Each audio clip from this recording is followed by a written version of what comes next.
அண்மை செய்தியை பார்த்துக் கொண்டிருக்கிறோம். நாடு முழுவதும் ரயில் கட்டணத்தை உயர்த்துவது குறித்து இதுவரை முடிவெடுக்கவில்லை என ரயில்வே இணையமைச்சர் சோமண்ணா விளக்கம் அளித்திருக்கிறார்.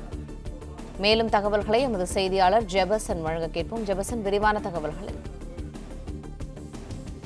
தமிழகத்தில் நடைபெறும் பல்வேறு ரயில்வே துறை சார்ந்த நிகழ்ச்சிகளை ஆய்வு செய்வதற்காக மத்திய ரயில்வே துறை இணையமைச்சர் சோமண்ணா சென்னை வருகை தந்திருக்கிறார். நேற்று சென்னை வருகை தந்த அவர் பல்வேறு இடங்கள்ல ரயில்வே துறை சார்பில் நடக்கக்கூடிய பணிகளை ஆய்வு மேற்கொண்டார். தொடர்ந்து இன்று சென்னை சென்ட்ரலில் இருந்து காஞ்சிபுரம் வரைக்கும் நடக்கக்கூடிய பல்வேறு பணிகளை ஆய்வு செய்வதற்காக அவர் சென்னை சென்ட்ரல் ரயில் நிலையத்திலிருந்து சிறப்பு ரயில் மூலமாக அவர் புறப்பட்டு சென்றார். அப்போது அங்கு செய்தியாளர்களை சந்தித்த அவர் தமிழக முதலமைச்சர் ரயில் கட்டணம் உயர்வு தொடர்பாக மத்திய ரயில்வே துறைக்கு கடிதம் எழுதியிருப்பது தொடர்பாக கேள்வி எழுப்பினர். இந்த கேள்விக்கு பதிலளித்த அவர் இதுவரை ரயில் கட்டணம் உயர்த்தப்படுவது தொடர்பாக எந்த முடிவும் எடுக்கப்படவில்லை, இது தொடர்பாக ஆலோசனை மட்டுமே நடைபெற்று வருவதாகவும் தெரிவித்த அவர் இதன் பிறகு பாரத பிரதமர் மோடி முடிவெடுப்பார் என்றும் அவர் தெரிவித்திருக்கிறார்.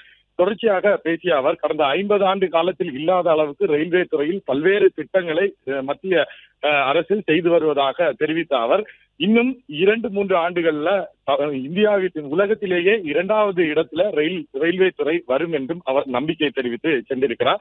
தொடர்ந்து தமிழக முதலமைச்சர் எழுதியிருந்த கடிதத்திற்கு பதிலளித்த அவர் கட்டண உயர்வு தொடர்பாக அதிகாரிகள் ஆலோசனை மேற்கொண்டு வருவதாகவும் அதன் பிறகு என்ன முடிவு என்பது தொடர்பாக பிரதமர் மோடி அறிவிப்பார் என்று சொல்லி சென்றதுதான் இந்த சொல்லி செய்தியாளர்களுக்கு பதிலளித்து விட்டு இங்கிருந்து புறப்பட்டு சென்றார்.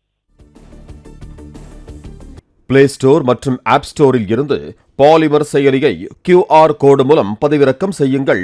செய்திகளை உடனுக்குடன் பெறுங்கள்.